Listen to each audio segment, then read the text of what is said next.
नमस्कार दोस्तों, आप सभी का स्वागत है एसजी क्लासेस की इस ऑनलाइन साइंस क्लास में। मैं मोहित पांडे आप सभी का स्वागत करता हूं। दोस्तों, आज हम एक नया टॉपिक पढ़ने जा रहे हैं साइंस का, फिजिक्स का, जो बहुत ही इंपॉर्टेंट टॉपिक है। ग्रेविटेशन एग्जाम में पूछ लिया जाता है। ग्रेविटेशन से 1 नंबर का क्वेश्चन लगभग अगर 10 सेट एग्जाम में आते हैं तो 8 सेट या 7 सेट में एवरेज आपको ग्रेविटेशन का एक क्वेश्चन ज़रूर मिलेगा। इसलिए दोस्तों कंसेप्ट समझने का है, ध्यान से समझिएगा। ग्रेविटेशन होता क्या है दोस्तों?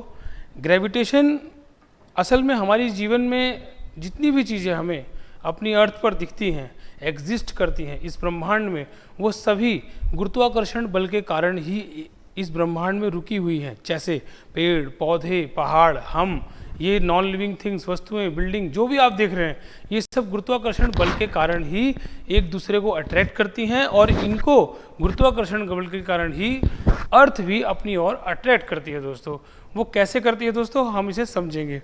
सबसे पहले हमें जानना है दोस्तों कि ग्रेविटेशन यानी गुरुत्वाकर्षण और ग्रेविटी के बीच में क्या फ़र्क होता है। दोनों ही अट्रैक्टिव फोर्स है, लेकिन ग्रेविटेशनल फोर्स क्या होती है दोस्तों? ग्रेविटेशनल फोर्स क्या होती है, इसे हमें समझना होगा कि ग्रेविटेशन फोर्स यानी गुरुत्वाकर्षण बल क्या होता है दोस्तों? गुरुत्वाकर्षण बल क्या होता है? गुरुत्वाकर्षण बल जो होता है वो कैसे लगता है? गुरुत्वाकर्षण बल दो वस्तुओं के बीच लगता है, दो मासेस के बीच में लगता है।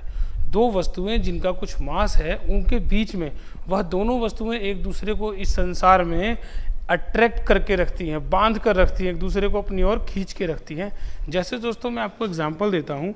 मान लीजिए हमारा सन है, सूर्य।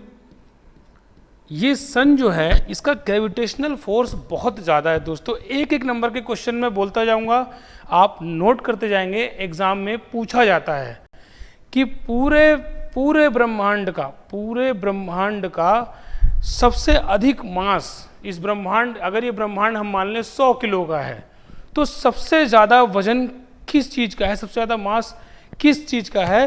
तो दोस्तों आप नोट कर लेंगे कि पूरे ब्रह्मांड का 99.8% जो मास है वो सूर्य का मास है। एक नंबर का क्वेश्चन एग्जाम में क्लियर हो गया। आपको आता है कि पूरे ब्रह्मांड में सबसे ज़्यादा मास किसका है?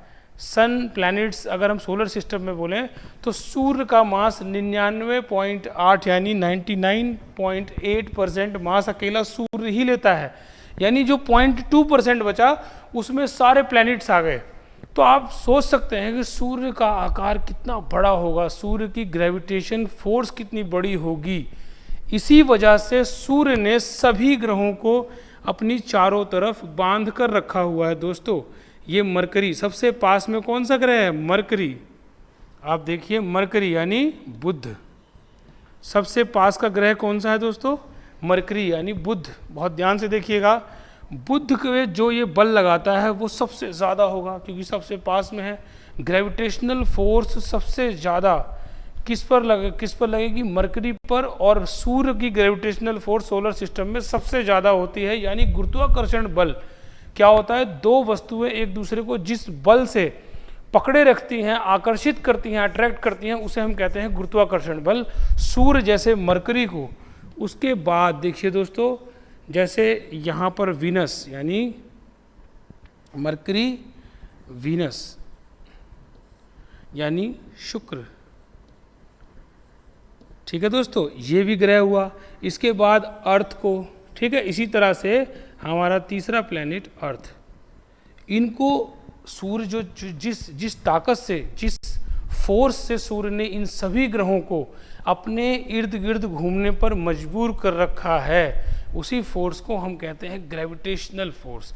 जिस फोर्स के कारण हम सभी एक दूसरे को अट्रैक्ट करते हैं, सभी वस्तुएं इस ब्रह्मांड में एक दूसरे को अट्रैक्ट करती हैं यानी आकर्षित करती हैं, उसे हम ग्रेविटेशनल फोर्स कहते हैं। यानी ये दो वस्तुओं के बीच में लगता है।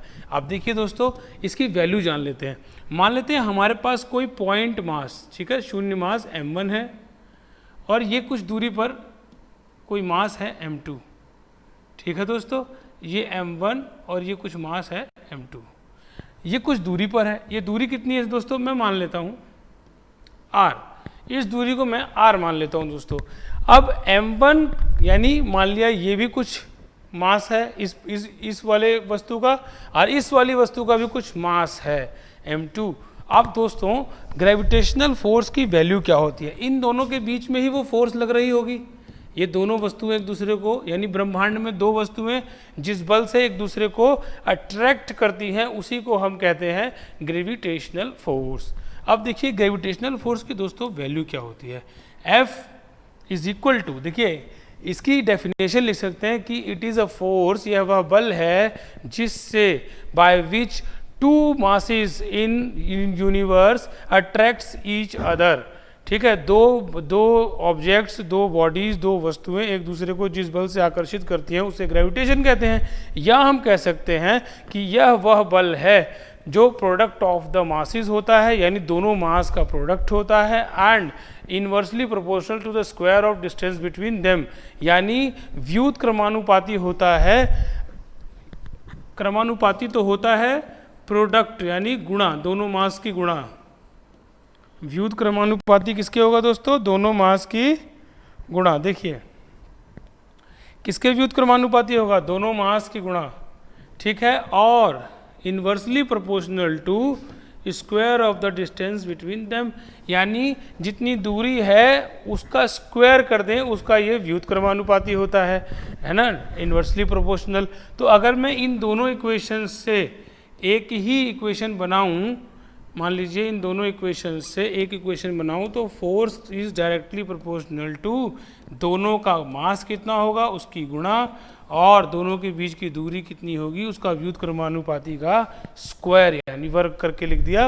अब दोस्तों देखिए इस डायरेक्टली प्रोपोर्शनल व्युत क्रमानुपाती और क्रमानुपाती को हटाने के लिए F is equal to G, ये बहुत इंपॉर्टेंट है, यही है ग्रेविटेशनल कांस्टेंट होता है दोस्तों। ये किसने दिया था ग्रेविटेशनल कांस्टेंट, ये एग्जाम में पूछा जाता है कि ग्रेविटेशनल कांस्टेंट की खोज या रिसर्च किस वैज्ञानिक ने की थी। तो आइए जान लेते हैं कि G की वैल्यू क्या होती है दोस्तों। F बराबर होता है ये, यानी ये F मतलब फोर्स, यानी वह बल कितना है जो दो पॉइंट मास के बीच में लगा करता था, जो किसी भी दो ऑब्जेक्ट के बीच में, मेरे और आपके बीच में, सूर्य और धरती के बीच में, ये बल कितना लगेगा। यानी मैंने मान लिया इसको सूर्य मान लिया और इसको धरती मान लिया।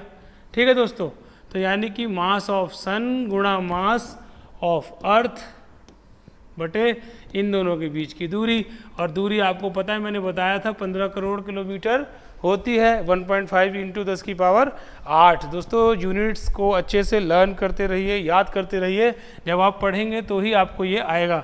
तो डिस्टेंस इनके बीच की मान लेता हूँ मैं, r है तो r स्क्वायर, और यहाँ पर बड़ा G, यही है सूर्य और पृथ्वी के बीच में लगने वाला बल। इसी तरह निकल जाएगा किसी भी दो वस्तुओं के बीच में लगने वाला बल, दोनों के मास को मल्टीप्लाई कर दीजिए और उनके बीच की जो डिस्टेंस हो उसका वर्ग करके उसे व्युत क्रमानुपाती कर दीजिए, और G जो है G की वैल्यू पुट कर दीजिए, आपका आंसर आ जाएगा बल। अब ये बल कौन सा होता है, ग्रेविटेशनल फोर्स। अब ये जो G होता है, G का मान क्या होता है 6.67, मैंने आपको यूनिट्स में कराया दोस्तों 10 की पावर -11, और इसकी यूनिट क्या होती है newton metre square by KG square. रट जानी चाहिए यूनिट आपको, newton metre square by KG square. इसकी डायमेंशन निकालनी भी मैंने आपको सिखाई थी, एक बार फिर से बता दें। न्यूटन होता है फोर्स यानी mass into acceleration, metre by second square into metre का स्क्वायर बाय, ये देखिए केजी स्क्वायर डिनोमिनेटर में है तो नीचे लिखेंगे मास की यूनिट होती है केजी, तो मास स्क्वायर। आइए मास से मास कैंसिल हो गया, यानी कि ऊपर m-1 मीटर स्क्वायर है तो ये मीटर क्यूब हो जाएगा, L की पावर 3 और T-2। लीजिए ग्रेविटेशनल कांस्टेंट की डायमेंशन भी हमने कुछ सेकंड्स में निकाल ली। दोस्तों प्रैक्टिस करते रहेंगे तो आप भी निकाल पाएंगे। लेकिन दोस्तों एक बहुत इंपॉर्टेंट क्वेश्चन एग्जाम में आता है। अभी तक दो इंपॉर्टेंट क्वेश्चन मैंने आपको बता दिया। एक तो ग्रेविटेशनल क्या होता है, फोर्स का फॉर्मूला पूछ लेते हैं, क्या होता है m1 into m2 by R square, into में स्थिरांक दे देंगे, इसे बोलते हैं गुरुत्वाकर्षण स्थिरांक। इसे क्या बोलते हैं दोस्तों, गुरुत्वाकर्षण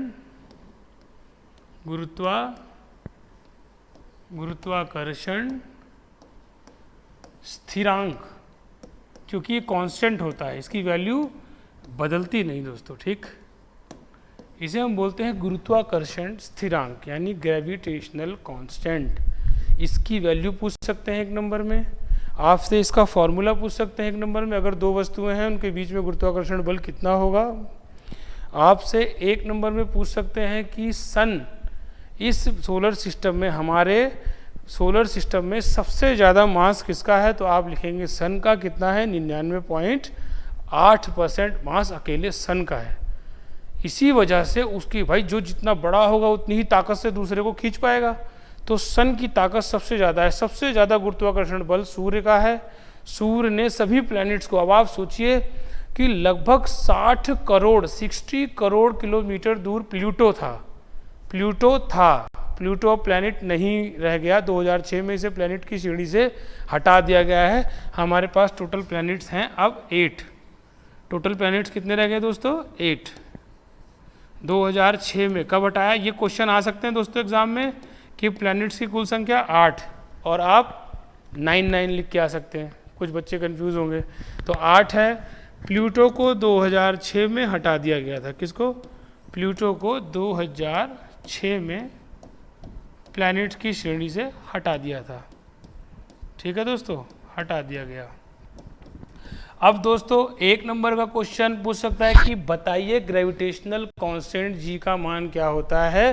तो आपको सिंपली याद रखना है 6.67 इंटू 10 की पावर -11, 10 की घात -11 newton metre square by KG square. Unit याद रखिएगा, क्योंकि यूनिट से आपसे 1 नंबर में डायमेंशन पूछ सकता है, विमा। वो कहेगा गुरुत्वाकर्षण की विमा क्या होती है। रटने की ज़रूरत नहीं पड़ेगी, आप सिर्फ इसकी यूनिट रट लीजिए। और यूनिट भी दोस्तों रटने की आवश्यकता नहीं होती, वो भी समझ के आती है।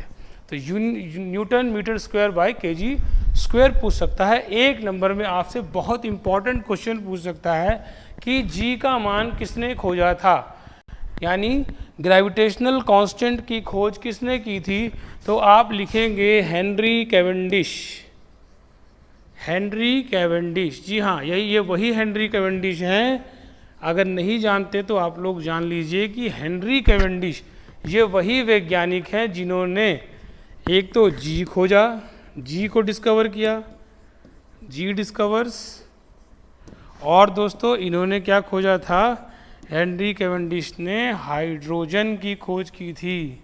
हाइड्रोजन, जी हाँ, सूर्य की बात हुई तो जान लीजिए सूर्य में किस तरह का परमाणु रिएक्शन होता है, न्यूक्लियर फ्यूजन होता है। सूर्य में गर्मी क्यों है, सूर्य में गर्मी है हाइड्रोजन प्लस हाइड्रोजन 1212, ये दोनों मिलकर सूर्य में फिशन नहीं होता, फ्यूज़न एक प्रक्रिया है जिसमें दो चीज़ें मिलके एक बन जाती हैं। तो फ्यूज़न प्रक्रिया में H12 हाइड्रोजन फ्यूल का काम करता है। सबसे ज़्यादा फ्यूल हाइड्रोजन पाया जाता है। हमारे ब्रह्मांड में सबसे ज़्यादा कौन सा एलिमेंट पाया जाता है, अगर बात कहे ब्रह्मांड की, तो आप 1 नंबर में हाइड्रोजन लगा के आएंगे कि सबसे ज़्यादा मात्रा में कौन सी गैस, कौन सा एलिमेंट होता है हाइड्रोजन, और गैस भी होता है। तो कौन सा एलिमेंट सबसे ज़्यादा मात्रा में हमारे ब्रह्मांड में पाया जाता है, तो दोस्तों आप हाइड्रोजन लगा के आएंगे। लेकिन अगर पूछे अर्थ क्रस्ट पे, आपसे पूछे कौन सा एलिमेंट अर्थ क्रस्ट पे सबसे ज़्यादा पाया जाता है, तो आप कौन सा एलिमेंट लगा के आएंगे दोस्तों, अर्थ क्रस्ट पे सबसे ज़्यादा कौन सा एलिमेंट, ऑक्सीजन पाया जाता है। तो हाइड्रोजन आप ब्रह्मांड में यानी सूर्य की शक्ति का कारण है हाइड्रोजन। और होता क्या है, फ्यूज़न, हाइड्रोजन का फ्यूज़न होता है और यह हीलियम में कन्वर्ट होता है। ठीक है दोस्तों, ये तो सूर्य की शक्ति हुई, किस वजह से हीट देता है सूर्य इतनी ज़्यादा। और दोस्तों एक चीज़ आप देखिए, हेनरी कैवेंडिश ने हाइड्रोजन। अब हम समझेंगे दोस्तों कि ग्रेविटी क्या होती है। बहुत से लोग कंफ्यूज रहते हैं ग्रेविटी और ग्रेविटेशनल फोर्स में। ग्रेविटेशनल वह बल है, ग्रेविटेशन वह बल होता है जो दो वस्तुओं के बीच में लगता है, लेकिन ग्रेविटी वह बल होता है जो अर्थ किसी भी वस्तु के ऊपर लगाकर उसे अपनी ओर खींचती है। Gravity is a force due to which earth attracts every body towards its centre. ठीक है, अर्थ यह वह फोर्स है जिसकी वजह से अर्थ अट्रैक्ट्स, पृथ्वी हर वस्तु को अपने केंद्र की ओर आकर्षित करती है। अर्थ attracts every object towards its centre. ठीक है दोस्तों, यह वह बल है जिसकी वजह से अर्थ किसी भी वस्तु को, हर वस्तु को, न्यूटन ने ही तो ग्रेविटी की खोज की थी। जब वह पेड़ के नीचे बैठे थे, एप्पल गिरा ज़मीन पर, उन्होंने सोचा ये क्या हुआ, तब उन्होंने इसके ऊपर रिसर्च शुरू की, तब वो जान पाए कि धरती के पास उसका एक गुरुत्वाकर्षण बल है। धरती के गुरुत्व को ग्रेविटी कहा जाता है। और ग्रेविटेशनल फोर्स किसे कहते हैं? जो दो वस्तुओं के, ब्रह्मांड में रखी दो वस्तुएं, ब्रह्मांड में हर उन दो वस्तुओं के बीच जो बल लगता है उसे ग्रेविटेशनल फोर्स कहते हैं।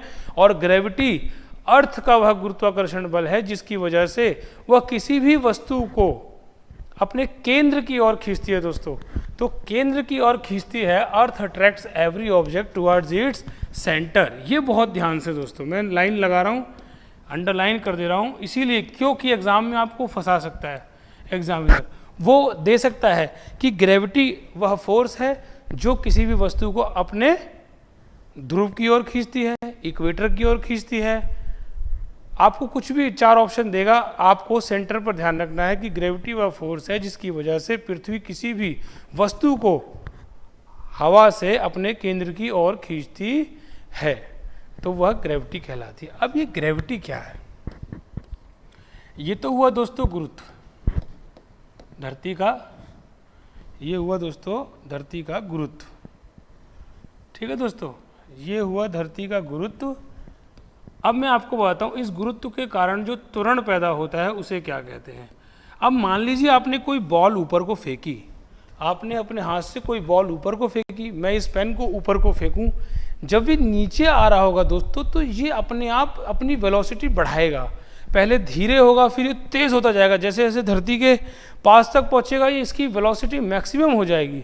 इसे क्या कहेंगे आप? चेंज इन वेलोसिटी, यानी इसके वेग में बदलाव आता जाएगा ऊपर से।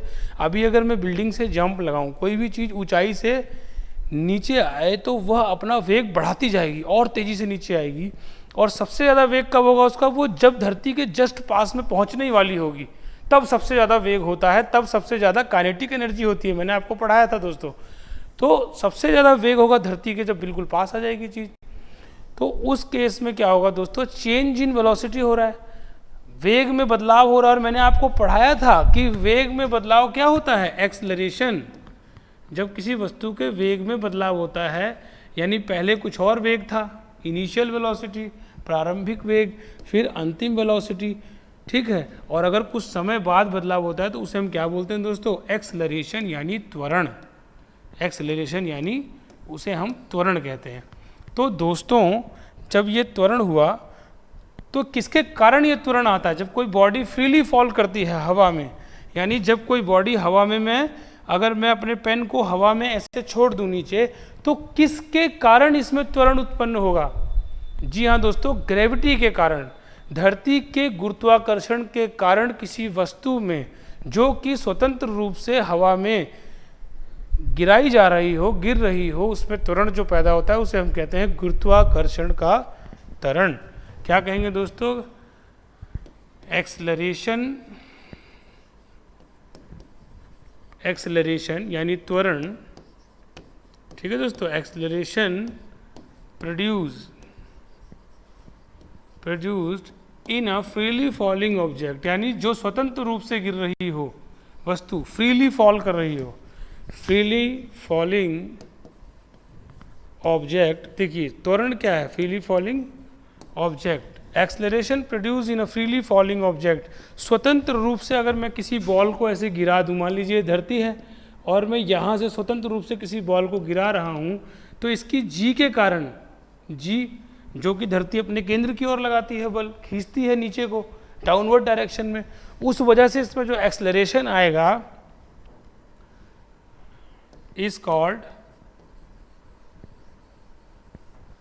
Acceleration produce in a body freely falling object due to, यहाँ डालेंगे दोस्तों, ड्यू टू ग्रेविटी, यानी कि गुरुत्वाकर्षण के कारण जो उसमें त्वरण आता है उसे क्या कहते हैं? Gravity is called acceleration due to gravity. Acceleration due to gravity, यानी दोस्तों ये वह बल है जिसकी वजह से त्वरण आ जाता है किसी वस्तु में।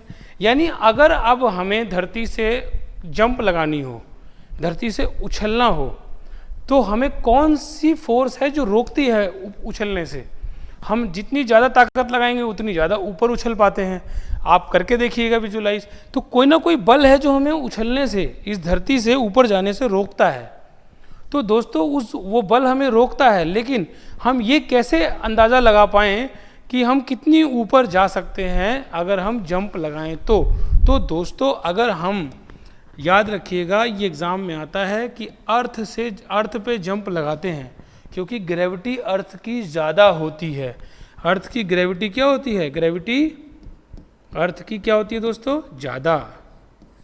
और इस जी का मान दोस्तों क्या होता है? जी का मान होता है 9। एक्सलरेशन ड्यू टू ग्रेविटी को जी कहते हैं, एक्सलरेशन ड्यू टू ग्रेविटी को हम जी कहते हैं, और इसका मान होता है 9.8 मीटर पर सेकंड स्क्वायर। तो दोस्तों देखिए, अगर हमें धरती से जंप लगानी है अर्थ पर, मान लिया ये मेरा अर्थ का सरफेस है, इससे मुझे जंप लगानी है h हाइट, तो यानी मैं ये हाइट कैसे कैलकुलेट करूं कि मैं कितनी जंप लगाई, इसे कैसे कैलकुलेट करें कि हमने कितनी जंप लगाई है, या हमें इतनी जंप लेने के लिए कितनी वेलोसिटी की ज़रूरत पड़ेगी। अब आप सोच पा रहे होंगे कि रॉकेट्स को, सैटेलाइट्स को हम कैसे ये डिटरमाइन करते हैं कि रॉकेट्स को किस वेलोसिटी, किस वेग से भेजा जाए ताकि वो अर्थ की सरफेस से बाहर चले जाएँ, अर्थ के एटमॉस्फेयर से बाहर चले जाएँ।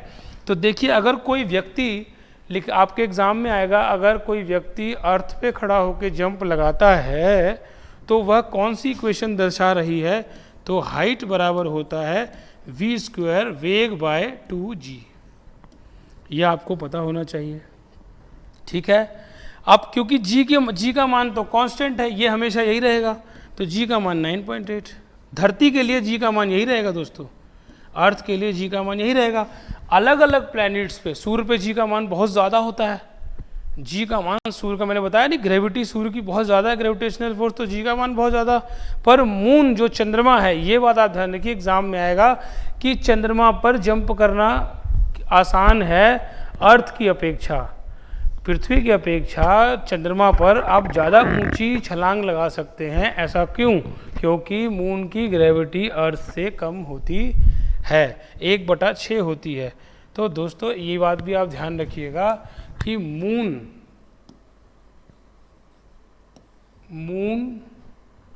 पर, मैं हिंदी मीडियम वालों के लिए लिख दे रहा हूँ, अर्थ से ज़्यादा ऊंची छलांग लगाई जा सकती है, ज़्यादा ऊंची छलांग। ये क्वेश्चन आया हुआ है दोस्तों, ध्यान से देखिएगा, छलांग लगाई जा सकती है।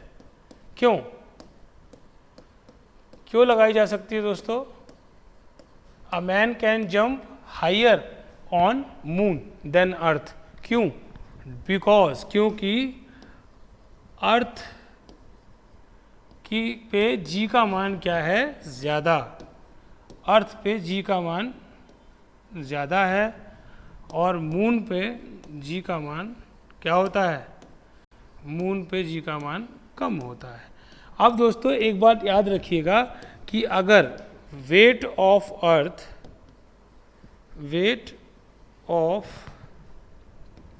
अर्थ, समझ रहे हैं आप कि किसी चीज़ का वजन अर्थ पे कितना होगा? वह 6 गुना ज़्यादा होगा मून से, ठीक है। वेट मतलब W फॉर मून, यानी कोई वस्तु का वजन 6 गुना ज़्यादा होगा। या इसी को मैं ऐसे लिख सकता हूँ कि वेट ऑन मून, यानी चंद्रमा पर किसी वस्तु का वज़न 1/6 होता है वेट ऑफ अर्थ के। अब आपको अगर मैं कहूँ कि कोई वस्तु मून पर चंद्रमा पर 15 किलो की है, तो बताइए वो अर्थ पे कितने किलो की होगी? क्योंकि मैंने आपको शायद बताया था दोस्तों, नहीं बताया तो ध्यान रख लीजिए कि 1 kg बराबर क्या होता है? 9.8 न्यूटन। यानी कि देखिए केजी और न्यूटन का रिलेशन है। ग्रेविटी, हमारा वजन सिर्फ इसी ग्रेविटी के कारण है। अगर ग्रेविटी खत्म हो जाए तो हम हवा में उड़ने लगेंगे, तो हम महसूस करेंगे कि हमारा वेट है ही नहीं, वेटलेसनेस हो जाएंगे। ग्रेविटी अगर एब्सेंस हो जाए, ग्रेविटी की एब्सेंस में वस्तु वेटलेसनेस हो जाएगी। इसीलिए स्पेस में जब हम जाते हैं तो हमारा वेट जीरो हो जाता लगता है हमें, आभास ऐसा होता है कि हमारा वेट जीरो हो गया है। तो वेट जीरो हो जाता है पर मास जीरो हमारा नहीं होता है, वेट जीरो हमें महसूस होता है, वेटलेसनेस हो जाती है बॉडी। तो अर्थ पर किसी का वजन अगर मून पर 15 किलो है तो अर्थ पर उसका वजन कितना होगा दोस्तों? 90 किलो। 6 गुना हो गया ना। देखिए आप, मून पर किसी का वजन कितना है? मून पर किसी का वजन कितना है? 15 किलो। तो यहाँ मैंने 15 किलो डाल दिया, 15 छिके 90, अर्थ पर उसका वजन आ गया। ऐसे ही मून पर अगर किसी का वजन 15 है तो 6 से गुणा हो जाएगा, तो अर्थ पे उसका वजन आ जाएगा।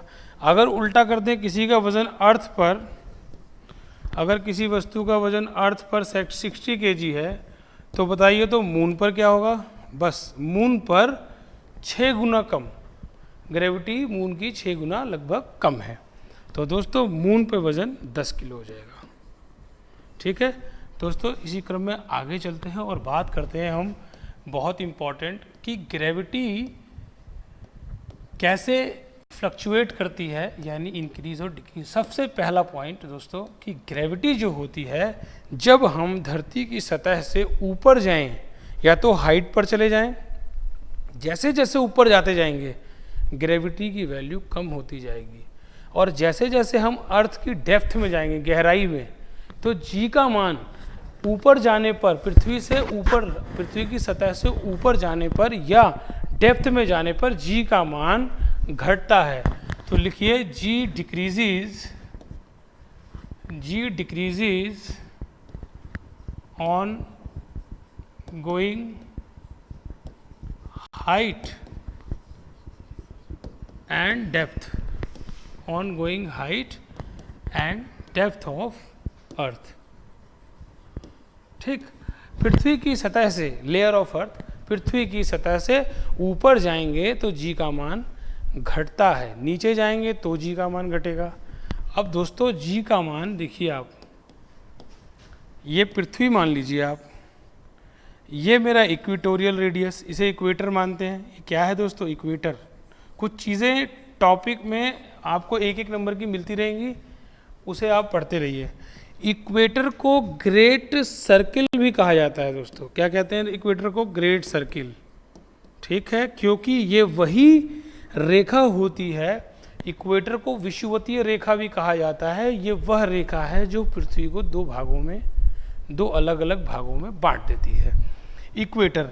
अब ये वाली जो रेखा होती है दोस्तों, इसे हम क्या बोलते हैं? ध्रुवीय रेखा। ठीक है, यहाँ हमारे क्या होते हैं? पोल्स। और इसे हम क्या बोलते हैं? Prime meridian. ठीक, प्राइम मेरिडियन, जिससे हम समय का अनुमान लगाते हैं, जो कि कहाँ से होकर गुजरती है दोस्तों? लंदन से होकर गुजरती है। प्राइम मेरिडियन पूछा जाता है, 5.5 घंटे आगे है हमसे, तो हम 5.5 घंटे आगे प्राइम मेरिडियन से। तो जो प्राइम मेरिडियन है यह लंदन से होकर गुजरती है, और पोल्स ये होते हैं ध्रुव, इसे हम नॉर्थ पोल बोलते हैं और इसे हम साउथ पोल। ऐसे ही ये इक्वेटर है। अब दोस्तों आपसे पूछा जाए कि जी का मान, अगर कोई वस्तु इक्वेटर पर रखी है यहाँ पर, तो जी का मान इक्वेटर पर क्या होता है? तो आप कहेंगे कि जी का मान मिनिमम एट इक्वेटर। याद रखिएगा, इक्वेटर पर जी का मान मिनिमम होता है, मिनिमम एट इक्वेटर। ठीक है दोस्तों, इक्वेटर यानी विषुवत रेखा जो बोली जाती है। ठीक है दोस्तों, विषुवत रेखा यानी कि इक्वेटर पर जी का मान मिनिमम यानी न्यूनतम होता है। न्यूनतम। अब दोस्तों जी का मान मैक्सिमम होता है पोल्स पर। जी का मान दोस्तों मैक्सिमम एट पोल्स, जी का मान मैक्सिमम एट पोल्स। तो पोल्स पर जी का मान दोस्तों मैक्सिमम होता है। चौथा पॉइंट, अभी तक मैंने आपको बताया ऊपर जाएंगे धरती से या नीचे जाएंगे जी का मान डिक्रीज होगा, कम होता जाएगा। इक्वेटर पर जी का मान न्यूनतम होता है, मैक्सिमम होता है पोल्स पर, ध्रुवों पर जी का मान ज़्यादा होता है, ग्रेविटी की वैल्यू ज़्यादा हो जाती है, मैक्सिमम हो जाती है। चौथा पॉइंट दोस्तों, सेंटर पर अगर आपसे पूछे जी का मान कहाँ पर जीरो होता है, सेंटर ऑफ अर्थ पर जी का मान क्या हो जाएगा, जी बिकम्स ज़ीरो। सेंटर पर जी का मान ज़ीरो होता है। अब दोस्तों आपको पता है कि धरती सूर्य का चक्कर काटती है। धरती क्या कर रही है, सूर्य मान लेते हैं हम सन। हमें पता है कि धरती रिवोल्यूशन करती है, चक्कर काटती है और अपनी धुरी पर भी घूमती है। आप लिख लीजिएगा कि अगर रिवोल्यूशन ऑफ अर्थ हो, रोटेशन ऑफ अर्थ हो, धरती घूमती है तो जी का मान कम होता है। अगर धरती तेज घूर्णन करना शुरू कर दे, रोटेशन अपनी धुरी पर, धरती कितनी स्पीड से घूमती है दोस्तों, ये भी नोट कर लेना कि रोटेशन ऑफ अर्थ यानी घूर्णन, ठीक है, घूर्णन जिसे हम कहते हैं, घूर्णन, ये एग्जाम में आ जाता है कि धरती अपनी धुरी पर कितनी स्पीड से घूमती है, तो लगभग 1600 किलोमीटर पर आवर, ठीक है, या फिर 1000 माइल्स, 1000 मील प्रति घंटा, 1000 मील प्रति घंटा, ठीक दोस्तों, 1600 किलोमीटर पर आवर। और रिवोल्यूशन क्या करती है, मतलब जो वो सूर्य का चक्कर लगाती है 365 सही हाफ डे में सूर्य का चक्कर लगाती है और रोटेशन करती है लगभग 24 घंटे में, ठीक, 24 घंटे में रोटेशन, यानी अपनी धुरी पर 24 घंटे में घूमती है। वो वाली रफ्तार कितनी है, वो वाला वेग कितना है, 1600 किलोमीटर प्रति घंटा और 1000 माइल्स पर आवर। और जो वो रिवोल्यूशन करती है, जो वो सूर्य का चक्कर एक साल में लगाती है, वो स्पीड क्या होती है उसकी चक्कर लगाने की, लगभग 30 किलोमीटर प्रति घंटा, एग्जैक्ट 29.8 होता है, 30 किलोमीटर प्रति घंटा, प्रति घंटा नहीं दोस्तों, प्रति सेकंड होगा, प्रति 30 किलोमीटर प्रति सेकंड होगा दोस्तों, बहुत ज़्यादा स्पीड होती है। 30 किलोमीटर, सॉरी दोस्तों, 30 किलोमीटर पर सेकंड होता है रिवोल्यूशन स्पीड। तो अगर ये दोनों बढ़ जाए, दोनों रिवोल्यूशन भी बढ़ जाए, तो देखिए जी डिक्रीजेज, हमेशा जी का मान डिक्रीज होता है। इसीलिए देखा होगा आपने कि मौत के कुएं में जैसे जैसे, आपने वो डेथ वेल देखा होगा सर्कस में, मौत के कुएं में जैसे जैसे बाइक सवार तेज बाइक चलाता जाएगा तो वो ऊपर आता जाएगा। ऊपर तक आते आते वो मैक्सिमम वेलोसिटी पा लेता है अपनी, क्योंकि उसको अपनी वेलोसिटी तेज करके रखनी है ताकि जी का मान कम होता रहे। अगर वो ऊपर अपनी स्पीड को धीरे कर लेना तो वो नीचे गिर जाएगा। क्यों गिर जाएगा दोस्तों, क्योंकि उसको जी का मान जितना तेज घुमाएंगे उतना जी का मान कम होता जाएगा, क्योंकि रिवोल्यूशन के साथ में जी का मान घटता है। G decreases with revolution of earth, ठीक, रिवोल्यूशन ऑफ अर्थ। अगर आपको गोल सर्कल में घूमना है मौत के कुएं में बाइक लेकर के, तो वह पहले कम स्पीड रखता है, फिर तेज रखता है, फिर तेज रखता है। क्यों, जैसे जैसे वो धीरे स्पीड को तेज करता जाता है, जी का मान घटता जाता है और वो ऊपर की तरफ आता जाएगा।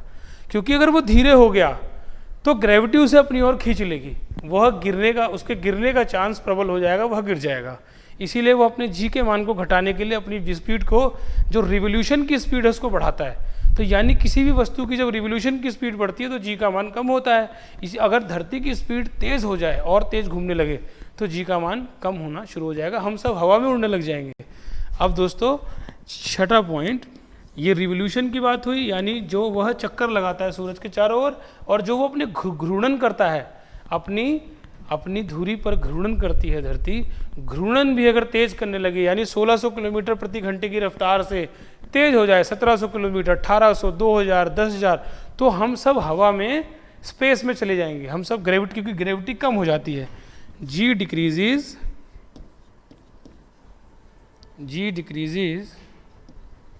With rotation of earth.